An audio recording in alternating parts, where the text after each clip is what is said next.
BST অনুমোদন ছাড়াই কথিত সাংবাদিকদের সহযোগিতায় শিশু শ্রমিক ও অস্বাস্থ্যকর পরিবেশে চট্টগ্রামের আনোয়ারা কালা বিবির দিঘির মোড়ে খাদ্যদ্রব্য তৈরি করতেছে নিউ ঢাকাইয়া বেকারি। আনোয়ারা প্রতিনিধির তথ্যচিত্রে দেখুন বিস্তারিত। আপনারা দেখতে পাচ্ছেন যে আটা ময়দা যেগুলা কিন্তু মিক্সার করা হচ্ছে, সেই মেশিনটা যদি আমরা আপনাদেরকে যদি একটু দেখানোর চেষ্টা করি যে সেখানে কিন্তু অনেক পোকামাকড় রয়েছে। যদি আমি একটু যদি জুম টেনে যদি আপনাদের দেখানোর চেষ্টা করি,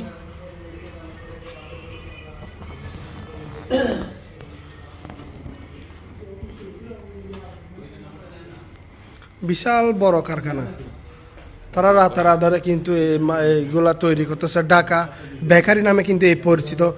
দেখতেছেন দর্শক, এখানে কত ময়দাগুলো কিরকম যে পানের পিচকিরি ফেলাইছে।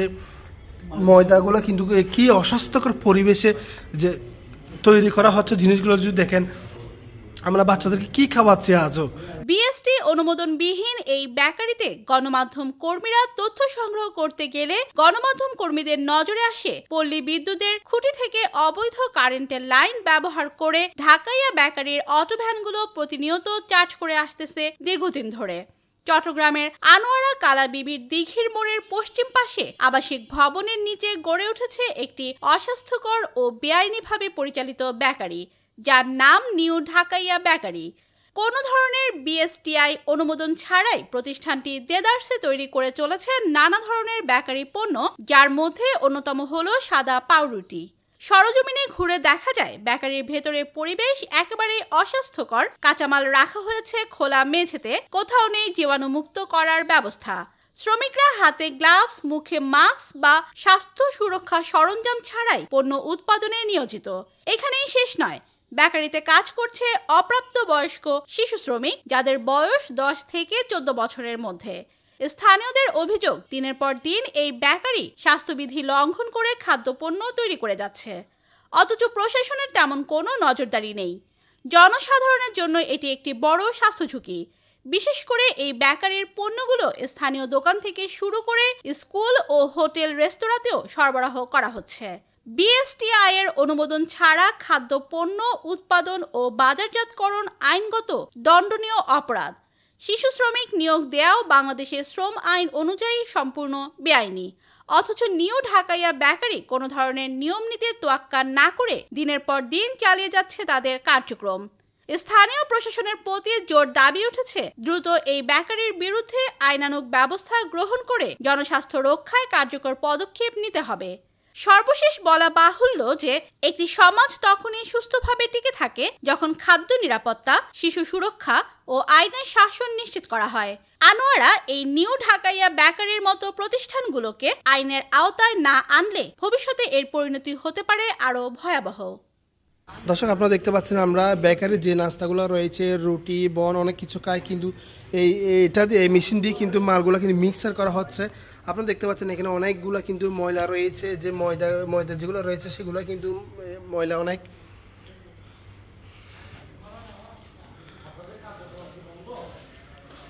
আপনারা দেখতে পাচ্ছেন তারা কিন্তু বন তৈরি করেছে, বিভিন্ন কিছু তৈরি করছে, কিন্তু তারা এভাবে কিন্তু ফালা রেখেছে। মশা, মাছি, ইঁদুর, তেলাপোকা অনেক কিছু কিন্তু এগুলো খাচ্ছে, এগুলো আবার আমরাও খাচ্ছি।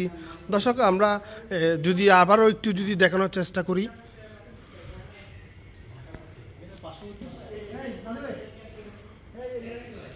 যে অস্বাস্থ্যকর যে পরিবেশে কেক তৈরি করা হচ্ছে, বিভিন্ন মালামাল কিন্তু এইসব তৈরি করা হচ্ছে। দেখেন আপনারা এগুলো ট্রাইগুলোর অবস্থাগুলো কেমন, যদি আপনারা যদি একটু দেখেন, আমরা যে কেক খাচ্ছি বাচ্চাদেরকে যে খাওয়াচ্ছি, সে কেকের ট্রাইগুলো যেগুলো রয়েছে সেগুলোর অবস্থা কিন্তু আপনারা দেখতে পাচ্ছেন যে কীরকম।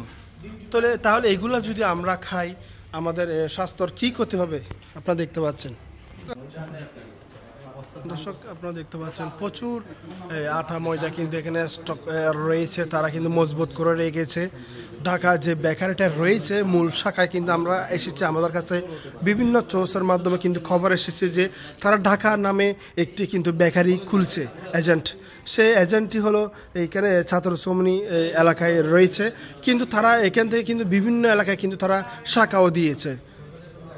যে ময়দাগুলা কিন্তু এই যে খোলা এই যে সিটা কিন্তু এইভাবে পড়ে রয়েছে। এখানে দেখেন আপনারা যদি একটু দেখার চেষ্টা করি এই যে পিঁপড়া ময়লা অনেক কিছুর বিষয় দর্শক আপনারা যদি দেখেন এখানে অনেক ময়লা দর্শক দেখতে পাচ্ছেন। আমরা কেমিক্যালও আপনাদেরকে যদি দেখে এগুলা কিন্তু এগুলা দিয়ে কিন্তু আমাদেরকে খাওয়াচ্ছে তারা মূলত।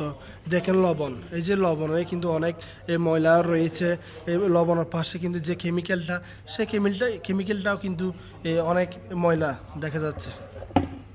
দর্শক আপনারা দেখতে পাচ্ছেন যে ঘি রয়েছে এই নাস্তা বানাচ্ছে বন কেক যেগুলো রয়েছে সেই ঘিগুলোতেও কিন্তু অনেক পোকামাকড়ও দেখা যাচ্ছে, বালি দেখা যাচ্ছে, অনেক কিছু দেখা যাচ্ছে। দর্শক আপনারা দেখতে পাচ্ছেন যে ঘিগুলা কিন্তু খোলা রেখেছে তারা ময়লা বালু অনেক কিছু কিন্তু আমাদেরকে খাওয়াচ্ছে, সেটা যদি আপনারা দেখতেন।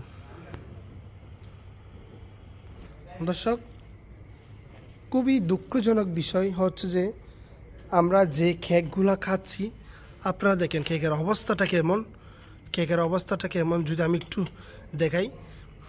যেগুলা দিয়ে কেক বানাচ্ছে সে ট্রাইগুলা যদি একটু দেখতেন, যে ময়লা যে তেল রয়েছে ময়লা অনেক কিছু দেখতে পাচ্ছেন। এগুলাতে কিন্তু খোলাভাবে এই যে পালা রেখেছে, কিন্তু এখানে ইঁদুর তেলাপোকা বিভিন্ন পোকা মাকড়ও কিন্তু এখানে এগুলোর সাথে জড়িত।